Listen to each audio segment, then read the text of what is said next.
Así que muchas gracias, hermano, por la invitación. Bien, vamos a leer en Tito, carta del apóstol Pablo a Tito. Quisiera compartir algunas cosas del capítulo 1 de este libro, de esta epístola, y entonces les invito a que busquemos en nuestras Biblias el libro de Tito que el apóstol Pablo escribió. Mientras la buscamos, voy a decir algunas cosas antes de comenzar la lectura.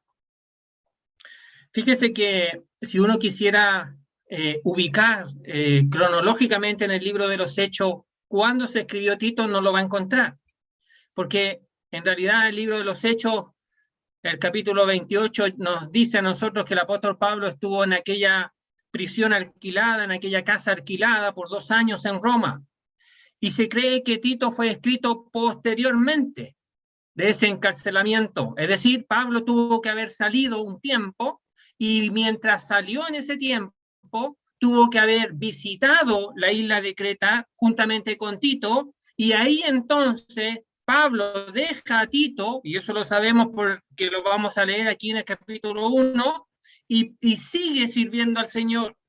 Y entonces después escribe este libro y se lo hace llegar a Tito. Entonces, el libro de Tito, estamos hablando más o menos aproximadamente por ahí, por el año, qué sé yo, 65 aproximadamente, y se lo escribe a Tito. Pero fíjese que una de las cosas sorprendentes que uno se da cuenta estudiando estas cosas que pareciera que no tienen mayor importancia, pero fíjese que nos demuestra un poco el tremendo interés y el carácter que tenía el apóstol Pablo, ya que estuvo preso, estuvo privado de libertad por 2 años y ahí preso escribió 4 libros. Entonces, estando privado de libertad, seguía preocupado del pueblo de Dios. Sale de ese lugar y si uno se pregunta, bueno, ¿y qué va a hacer ahora el apóstol Pablo? Bueno, la respuesta es muy simple y es muy fácil conociendo al apóstol Pablo o la vida de él.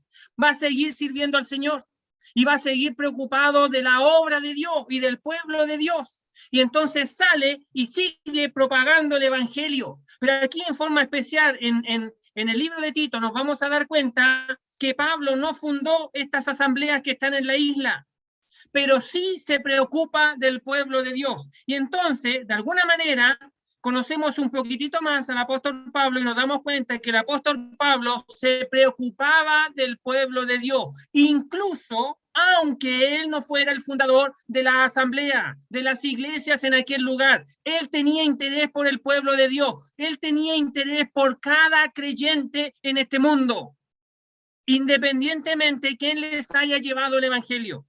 Lo más probable es que el evangelio llegó a esta isla producto de aquellos hombres que fueron en el día de Pentecostés, ya que en el libro de los Hechos capítulo 12 nos dice que habían hombres de muchos lugares y entre ellos se nos dice también habían cretenses.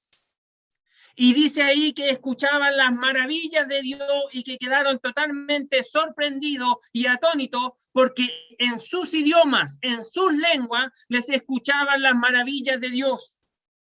Y entonces lo más probable es que ahí algunos cretenses creyeron en Jesucristo y fueron parte de la iglesia del cuerpo de Cristo y se devolvieron a sus ciudades. Y al llegar a sus ciudades, lo más probable es que ellos comenzaron a anunciar el evangelio, comenzaron a hablar de Jesucristo en quien habían creído. Y entonces el evangelio llega a esta isla. Se dice que esta isla era muy próspera en lo comercial, pero aún así no tenían lo más importante que era el evangelio. Independientemente de los recursos materiales que tenga una ciudad, necesita el evangelio. Y entonces estos creyentes llevaron el evangelio ahí. Y Pablo en su salida se da cuenta que hay creyentes ahí, que hay iglesias ahí en aquel lugar. Y entonces él toma a Tito y llega a aquel lugar, a aquella isla, preocupado por el pueblo de Dios. Entonces tenemos esa visión, esa preocupación, ese interés del apóstol Pablo por el pueblo de Dios. Que el Señor nos ayude a nosotros, hermanos, a mostrar ese interés por el pueblo de Dios, por cada verdadero creyente, por cada hijo de Dios, a mostrar ese interés. Pablo aquí lo muestra. Pero fíjense que también quisiera decir algo de Tito. Tito tampoco se encuentra en el libro de los Hechos, pero sí se menciona en las cartas del apóstol Pablo, a lo menos 13 veces lo menciona el apóstol Pablo. Y en cada mención que el apóstol Pablo hace de Tito, fíjese que siempre está sirviendo al Señor. Siempre está encargado de algo. Y a veces el encargo que se le hacía no era para nada fácil. Por ejemplo, se le encargó ser parte de los que llevaban la ofrenda y tenía que pasar por Corinto. Y entonces era uno de los hermanos que mostraba fidelidad, responsabilidad, honorabilidad, porque era el encargado de llevar esa ayuda económica monetaria. Y entonces Pablo confía en él y se fía de él y le encarga esta tarea, siendo él, Tito, un joven creyente, pero un creyente responsable. Después vamos a decir un poco más acerca de ese carácter que tiene Tito. Pero fíjese entonces que tenemos a Tito cual joven, pero responsable. Y Pablo, fíjese que las últimas cartas que escribe, que es Timoteo y Tito, primera y segunda de Timoteo y Tito, siendo la última segunda de Timoteo, pero se la escribe a personas, no a iglesias, se la escribe a personas, a Timoteo y a Tito, aunque estas mismas cartas iban a ser leídas en las iglesias, en las asambleas, pero se la escribe a personas. ¿Y por qué se la escribe a personas? Mire, a lo menos dos razones. Una, porque estaba preocupado de animar a aquellos siervos de Dios que han estado con él. De ambos, de Timoteo y de Tito, Pablo dice que son hijos en la fe. Por lo tanto, lo más probable es que se hayan convertido a través de la predicación del apóstol Pablo. Y Pablo amaba mucho a Timoteo y a Tito y se preocupaba de la vida de Timoteo y de la vida de Tito. Pablo no solamente les lleva el evangelio, sino que también hace un discipulado en la vida de ellos y se preocupa por ellos y los ayuda a crecer y les presenta por delante la palabra de Dios. Tanto es así que de Timoteo y de Tito va a decir que ellos pueden enseñarles a otros y decirles a otros cómo enseña el apóstol Pablo o lo que enseñaba el apóstol Pablo y cómo se conducía. Por lo tanto, Timoteo y Tito asimilaron las verdades del apóstol Pablo. Y entonces, Pablo ve en ellos aquellos creyentes que él amaba y que podían ser de gran utilidad al pueblo de Dios. Ve creyentes responsables. Lo otro es que Pablo va de salida, va dejando este mundo. Cuando sale de aquella prisión alquilada en Roma, vivió 3, quizás 4 años más, y nada más. Cuando escribe segunda de Timoteo, él ya sabía que iba a partir de este mundo. Y va a decir que ha luchado, que ha batallado la buena batalla de la fe, y que le está esperada una corona. Y entonces Pablo sabe que va a dejar este mundo. Y la pregunta es, ¿a quién le entrega el testimonio? ¿A quién le traspasa ese amor por el pueblo de Dios? Esa preocupación por el pueblo de Dios. Y entonces él mira y ve a Tito y ve a Timoteo. 2 grandes siervos de Dios, jóvenes, con carácter muy diferente el uno al otro, pero que Pablo ve en ellos, hombres de Dios. Y entonces estos escritos finales se los manda a ellos para darles instrucciones, para dar ánimo. Y de alguna manera también para que tengan el respaldo apostólico de lo que la palabra de Dios está diciendo. Y entonces estos hombres, y en este caso en particular Tito, porque vamos a ver Tito se va a encargar de que las instrucciones del apóstol Pablo, cual palabra de Dios, puedan ser transmitidas también al pueblo de Dios como mensaje de lo alto, mensaje divino. Bueno, eso es lo que tenemos aquí en este libro de Tito. Una cosa más que digo, Y fíjese que a veces uno no está contento la vida que uno tiene. Pero fíjese que hay que dar gracias a Dios por la vida que uno tiene, la nacionalidad que uno tiene, el lugar donde está. Mire, menciono solamente esto y vamos a leer ya los primeros versículos de este capítulo 1. Pero Tito era gentil, a diferencia de Timoteo, que era judío. Y se le dice que le convenía circuncidarse. Tito no, Tito era gentil.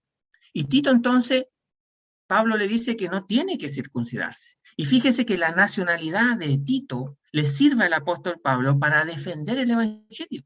Si uno lee Gálatas capítulo 2, se va a dar cuenta que Pablo va a mencionar a Tito y va a decir que no accedió, pero por ningún momento, por ningún minuto, a ponerse bajo aquellos de la circuncisión que querían intrometerse y privar de la libertad cristiana y la libertad del evangelio. Y entonces dice que él se mantuvo firme defendiendo la libertad del evangelio. Y dice, Tito no fue obligado y no se circuncidó.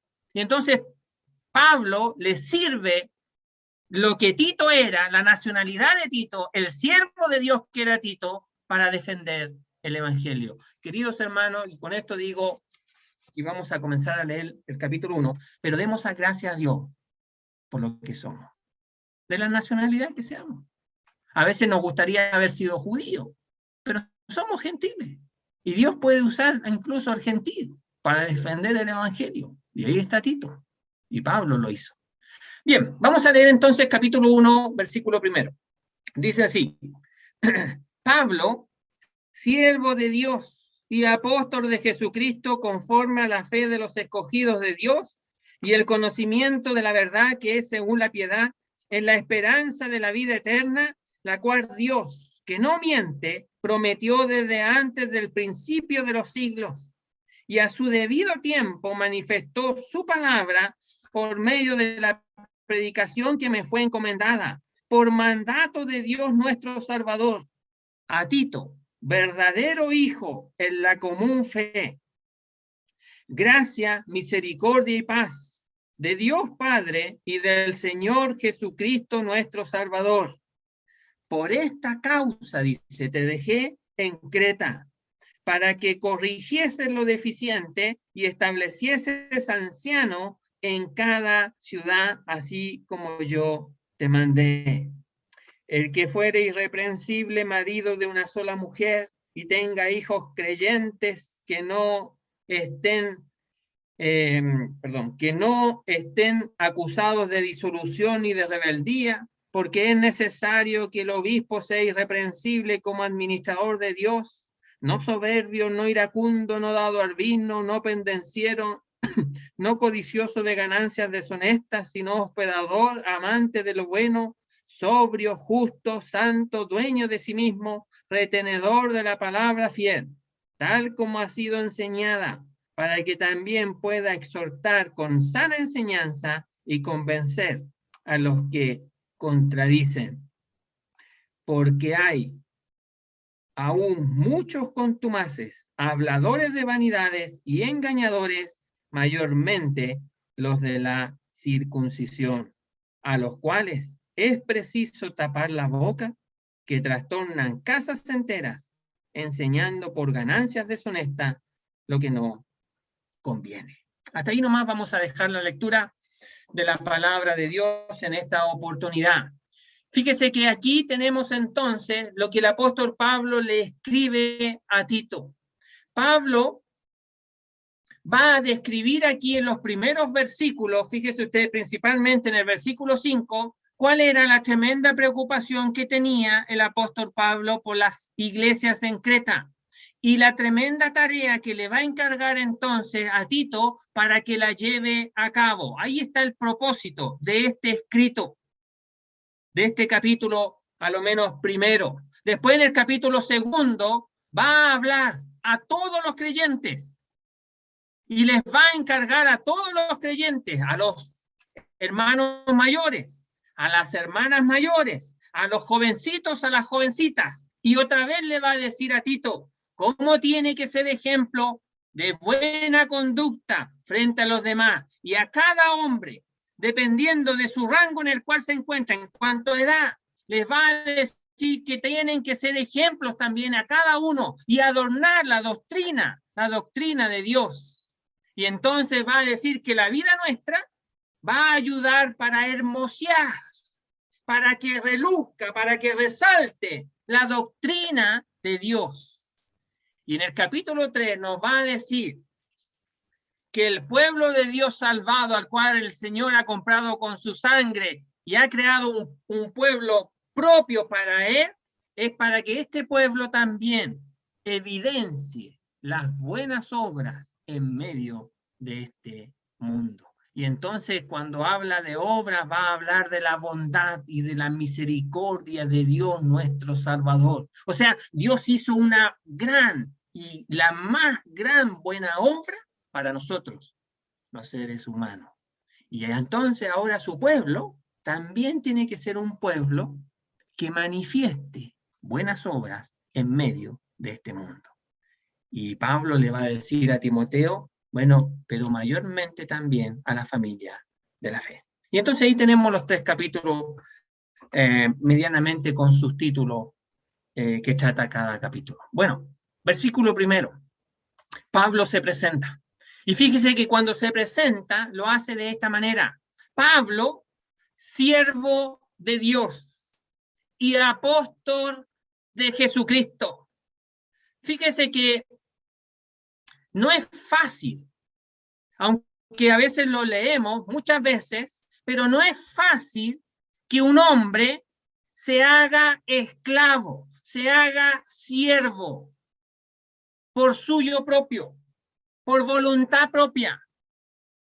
Y entonces tenemos aquí al apóstol Pablo que su carta de presentación, su credencial, es Pablo, siervo de Dios. Fíjese que normalmente Pablo se presentaba como siervo de Jesucristo, no como siervo de Dios. Pero aquí se presenta como siervo de Dios. Y entonces lo que está diciendo aquí el apóstol Pablo es que él rinde su voluntad a Dios, exclusivamente a Dios. Y entonces es uno que busca los intereses de Dios, porque Dios es su amo. Y entonces este siervo lo único que tiene en mente, lo único que quiere es agradar a su amo que es Dios. Y entonces todas las decisiones que toma, toda la conducta por la cual expresa su estilo de vida es con el propósito de agradar a su amo que es Dios. Y entonces tenemos a Pablo, uno que tenía la ciudadanía romana, que a veces hacía valer sus derechos, como por ejemplo cuando lo encarcelaron y le pegaron latigazos.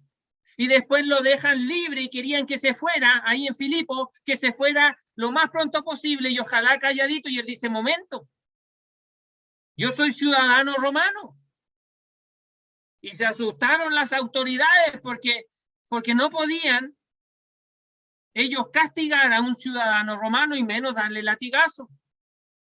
Pero aquí Pablo se presenta como uno que se sujeta, que se rinde su voluntad completamente, 100% a Dios. Esa es su carta de presentación cuando escribe a Tito. Tito lo conocía muy bien y Tito podía estar confirmando esta presentación del apóstol Pablo. Pablo, siervo de Dios. Y entonces aquí tenemos la primera lección. No solamente el apóstol Pablo se preocupaba por el pueblo de Dios, no solamente era uno de sus tremendos intereses y a veces se desvelaba por el pueblo de Dios, sino que también es uno que rinde su voluntad a Dios. Y yo aquí tengo que hacerme a mí mismo esa pregunta. ¿Podré yo imitar al apóstol Pablo en esto? Ya que el apóstol Pablo nos invita a nosotros a ser imitadores de él como él es de Cristo.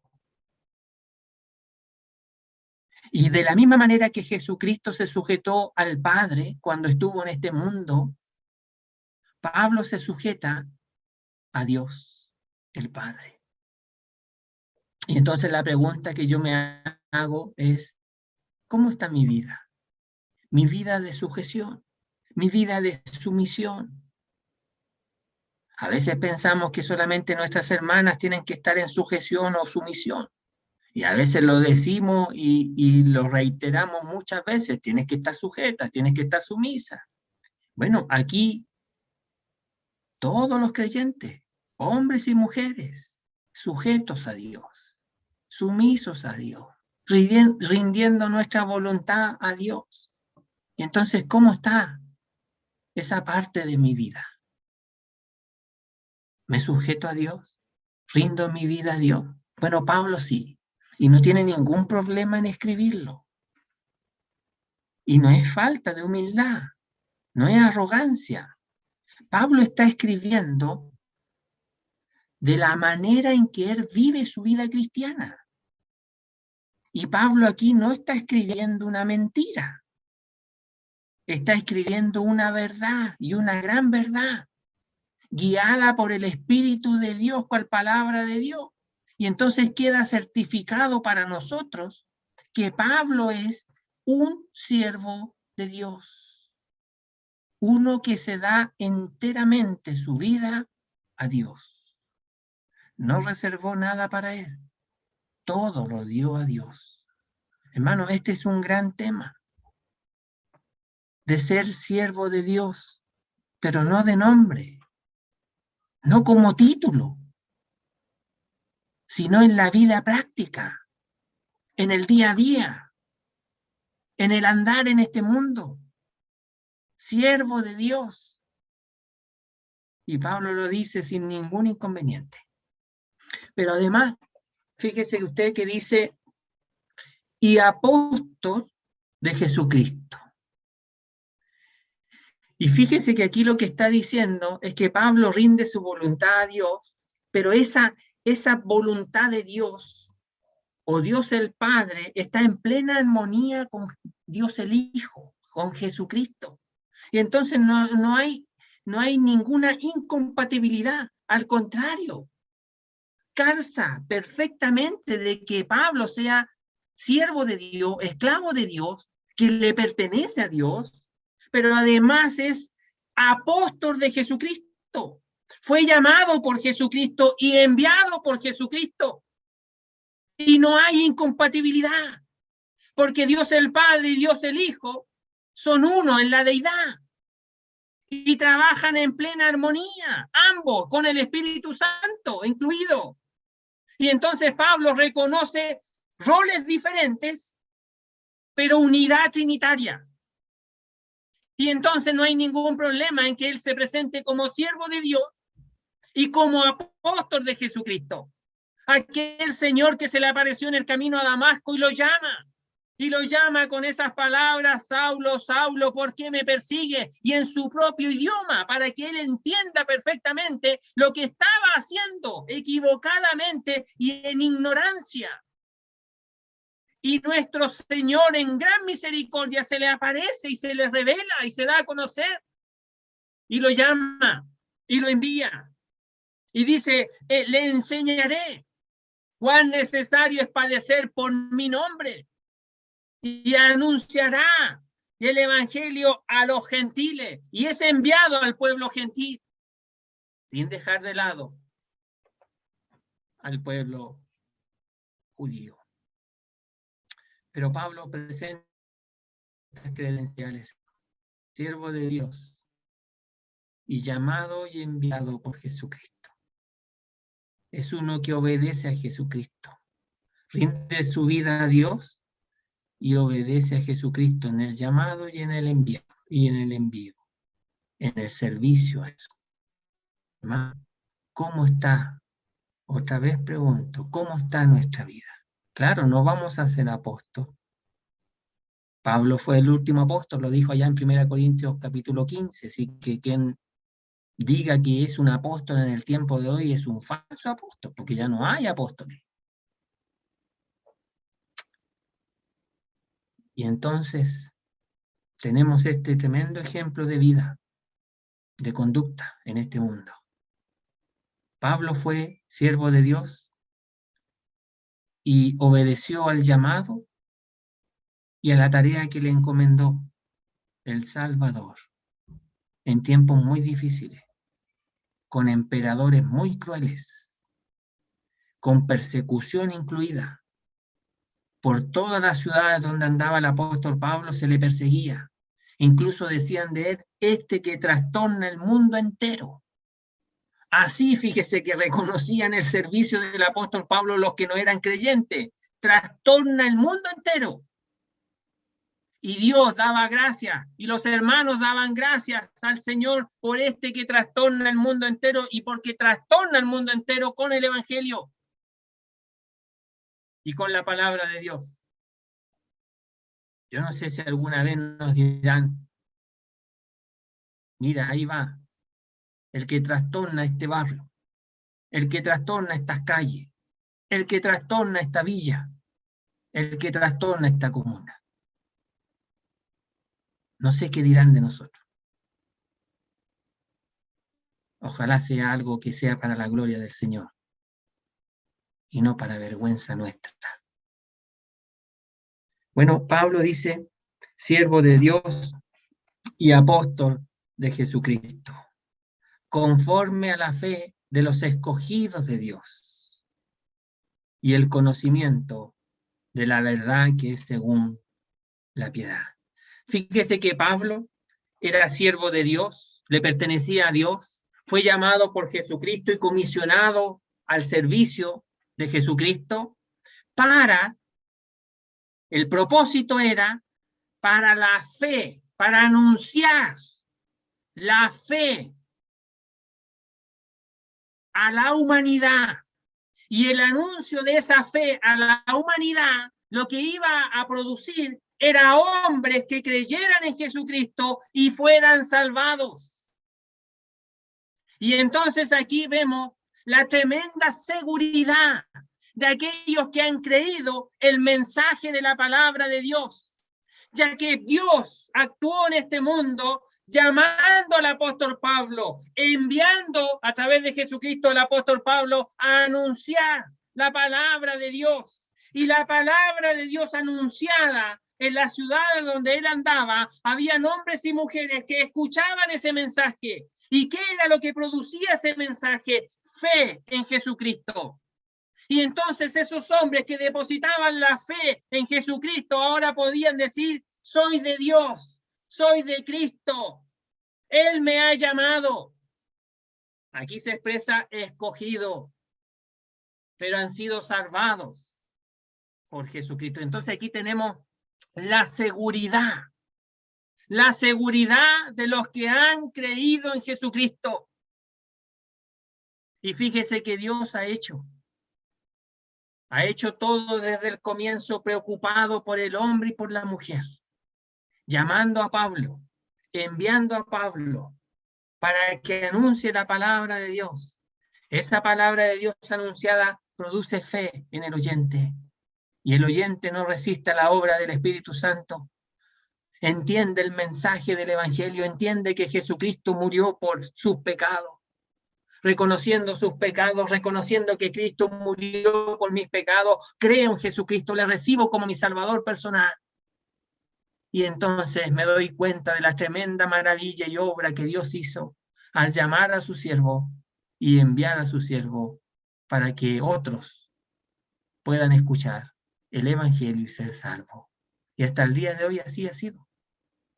Los salvados anuncian el Evangelio a otros, y esos otros creen en Cristo y anuncian el Evangelio a otros más, y esos otros más creen en Cristo y anuncian el Evangelio a otros más, y así va la obra de Dios, anunciando el Evangelio por todos aquellos que hemos sido salvados. Y entonces aquí, en particular, el apóstol Pablo, el propósito del llamado del apóstol Pablo era para anunciar la palabra de Dios. Y esa palabra de Dios anunciada, a lo menos producía dos cosas. Una es fe.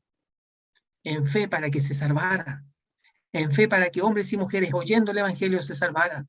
Pero también dice el conocimiento de la verdad, que es según la piedad. Y entonces también el propósito del llamado del apóstol Pablo y del envío del apóstol Pablo a anunciar la palabra de Dios no solamente era para que produjera fe, sino que también para que alimentara al pueblo de Dios. Y el pueblo de Dios comenzara a conocer a Dios y a conocer los propósitos de Dios para su vida. Y entonces el creyente expuesto a la palabra de Dios iba a comenzar a crecer con aquel crecimiento que da Dios. Y fíjese que ambas cosas se requiere para la piedad, para que el resultado final de escuchar la palabra de Dios, creer en Cristo y seguir escuchando la palabra de Dios para crecer en mi vida cristiana, debería de traducirse ambas cosas en una vida piadosa, en un creyente piadoso. ¿Qué quiere decir eso? Bueno, en un creyente que busca a Dios, en un creyente que vive consciente delante de la presencia de Dios, de un creyente que se da cuenta que Dios lo salvó para él, para tener una relación con él, una relación ininterrumpida. Fíjese que Dios ha hecho todo lo que es necesario para que cada hijo de Dios tenga una relación ininterrumpida con él. No hay para qué cortar la comunicación. Envió a su hijo, murió por nuestros pecados. Dice que toma los pecados y los envía al fondo del mar y nunca más se acordará de ello. Y claro, alguien me dirá, bueno, pero nosotros seguimos pecando. Sí que seguimos pecando. Caímos en los pecados. Ya no tenemos esa tendencia pecaminosa, pero caemos en pecado. Bueno, pero abogado tenemos para con el Padre, a Jesucristo el justo, que es fiel en perdonar si confesamos nuestros pecados. Y entonces ahí tenemos una respuesta para seguir manteniendo esa comunión, para seguir disfrutando de la piedad, de eso que nos relaciona íntimamente con nuestro Dios. Y entonces el propósito de Dios es que hayan en este mundo creyentes, hombres y mujeres salvados por Él, pero que disfruten de la comunión con Él, que sean creyentes, que tengan comunicación directa con el Padre. Y eso se traduce en vidas piadosas, creyentes piadosos. En este mundo que no conoce ni siquiera el significado de la piedad, pero que a lo menos debería de conocer el resultado de la piedad en un salvado. Sea hermano, sea hermana. Eso debería de conocer, aunque no sepa el significado de lo que signifique piedad, pero sí debería de conocer la vida de un piadoso, de un hijo de Dios piadoso.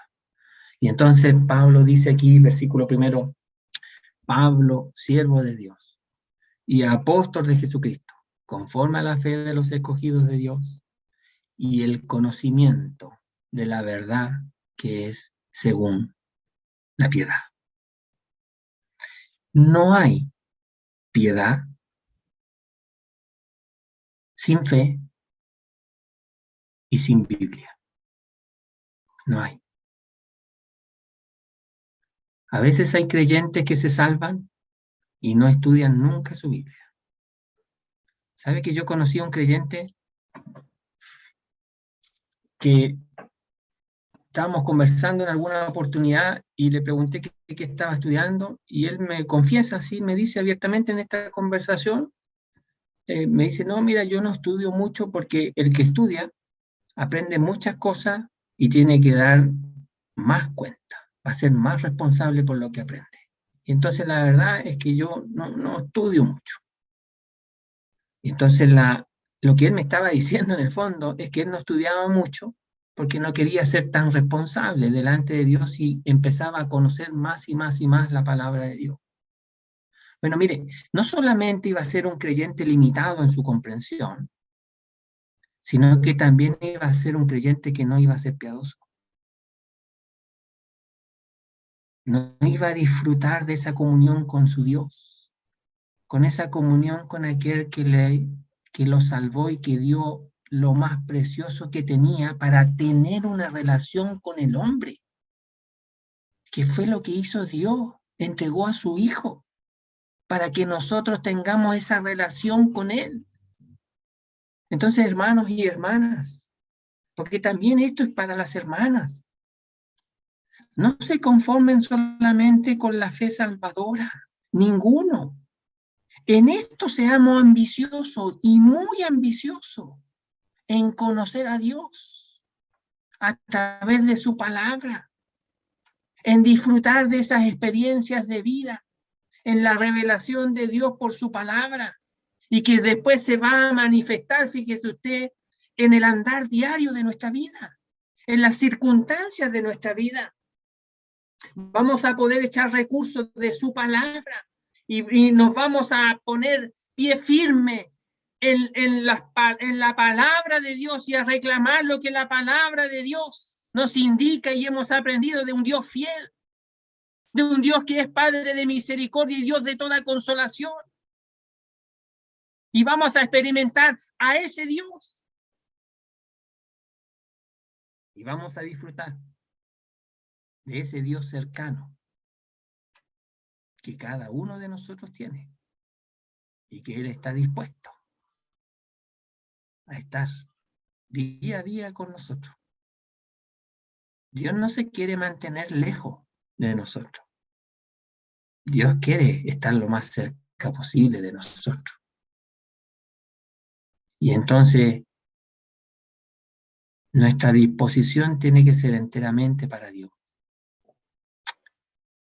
Es uno de los propósitos de salvarnos. Es uno de los propósitos de hacernos hijos de Dios, de introducirnos a la familia de Dios. Es uno de los propósitos al darnos el Espíritu Santo, que nos recuerda las cosas de Dios y lleva a nuestra vida lo más cercano a Dios. Entonces, eso es lo que está diciendo aquí en el versículo primero. Voy a leer el versículo 2 y me voy a apurar.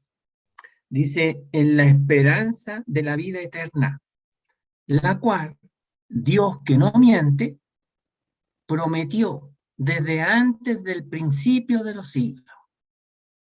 Y entonces fíjese usted que en la palabra de Dios, en eso que uno va aprendiendo de las Escrituras, Dios prometió la vida eterna. Y ahora nosotros la recibimos y la tenemos, pero un día se va a manifestar de manera gloriosa, donde ya con cuerpos transformados no vamos a lidiar con nada más que no sea la santidad de Dios y estar cerca de nuestro Salvador. Y entonces aquí se presenta como la esperanza de la vida eterna, porque todavía, aunque la tenemos, pero no se ha manifestado en su plenitud. Eso es lo que quiere decir aquí. Por eso dice esperanza, porque es algo seguro, es algo que ya tenemos y que tiene un cumplimiento seguro. Todo lo que Dios promete se cumple. Tarde o temprano se cumple. Nada deja de no cumplirse en lo que respecta a lo que Dios ha dicho en su palabra. Y un día estaremos con el Señor, y Él un día nos vendrá a buscar, y eso se va a cumplir, literalmente se va a cumplir. Y se manifestará entonces sin ningún impedimento esa vida eterna que hemos recibido cuando creímos en Cristo. Ahora fíjese usted que para asegurar esto, aunque no era necesario, pero fíjese que Pablo dice, no solamente es una esperanza, y eso ya es algo seguro, es algo cierto de la vida eterna, sino que también es algo que Dios, que proviene de Dios, mire, la cual Dios que no miente. ¿Sabe lo que dice un poeta de los cretenses? No lo leímos, estaba más abajo, Mira, pero mire, uno de ellos, su propio profeta, dijo, los cretenses, siempre mentirosos. Dios no es así. Aquí dice, la cual Dios que no miente. Dios no miente, hermano. Nunca ha mentido. Ni antes, ni ahora, ni después. Nunca. Dios no miente. Y Él ha prometido. ¿Cuándo lo prometió? Dice que lo prometió desde antes del principio de los siglos. ¿Qué prometió Dios? La vida eterna. A hombres y mujeres que creyeran en Cristo. La vida eterna, esa vida de Dios, dada al que cree en Cristo, no es producto de una improvisación que Dios hizo en la historia de la humanidad. No, no es algo que Dios dijo en algún momento viendo cómo el ser humano se estaba comportando y lo pecaminoso que era el ser humano, y entonces dijo, aquí yo tengo que hacer algo, y entonces lo que voy a hacer es que voy a enviar a mi hijo y les voy a dar vida eterna. No. Esta esperanza es desde antes del principio de la eternidad. Eso es lo que quiere decir aquí. En términos que nosotros pudiéramos tratar de entender. Fíjese que Dios en su eternidad ya tenía esta promesa. Ya tenía la vida eterna para hombres y mujeres, entregarla, darla. Dios ya quería compartir de lo suyo, escuche bien, de lo suyo al hombre y a la mujer. Y ese compartir de lo suyo era antes de el principio de la eternidad. Antes de cualquier cosa que Él haya creado, Dios ya quería compartir de lo suyo con usted y conmigo. Ese es nuestro Dios. Esa es la grandeza del Dios de Pablo. Con razón, fíjese usted, mire, con razón el apóstol Pablo dice, siervo de Dios. ¿Quién quisiera tener este amo?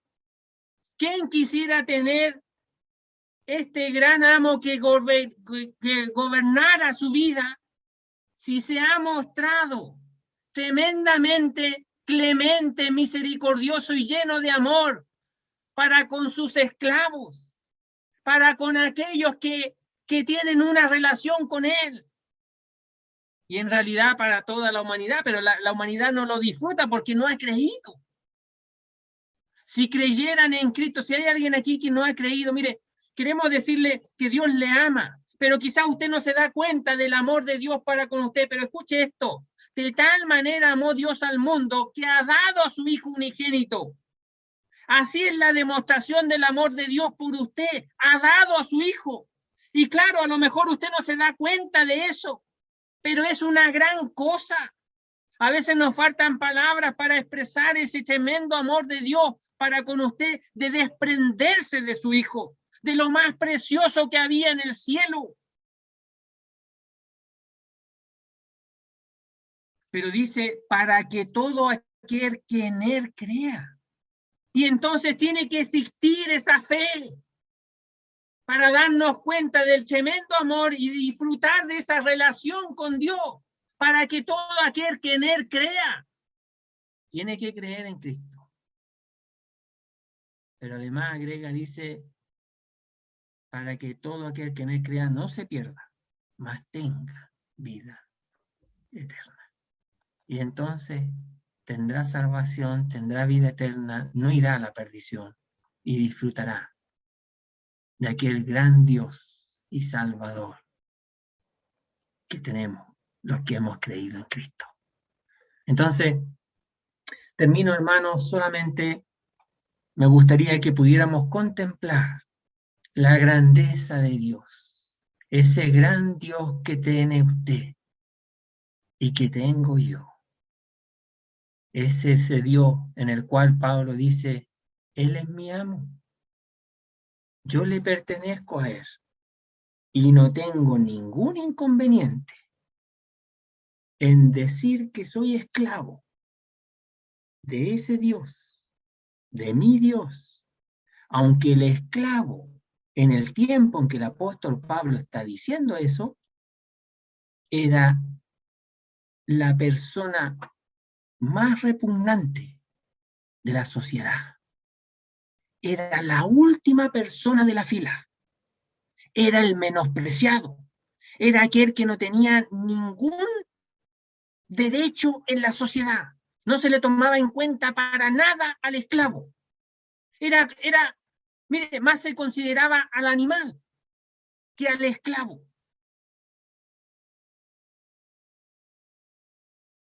Y Pablo no tiene ningún problema en decir en ese ambiente, en decir en esa época, yo soy siervo de Dios, soy esclavo de Dios, Él es mi amo. Y no hay ningún amo que se le iguale en este mundo. Y yo soy de Él. Y Jesucristo me ha llamado también. Y sirvo a Jesucristo. Hermano, esa es la relación que Pablo tenía con Dios y con Jesucristo. Y Dios lo llamó y lo hizo siervo con un propósito. Dios siempre tiene un propósito. Y de la misma manera, hermano, Dios nos ha hecho a nosotros su siervo. Disfrutemos de esa esclavitud, pero también tenemos un propósito. Descubramos ese propósito si no lo sabemos. Descubrámoslo y llevémoslo a cabo y disfrutemos del Dios que tenemos. Que el Señor bendiga su palabra.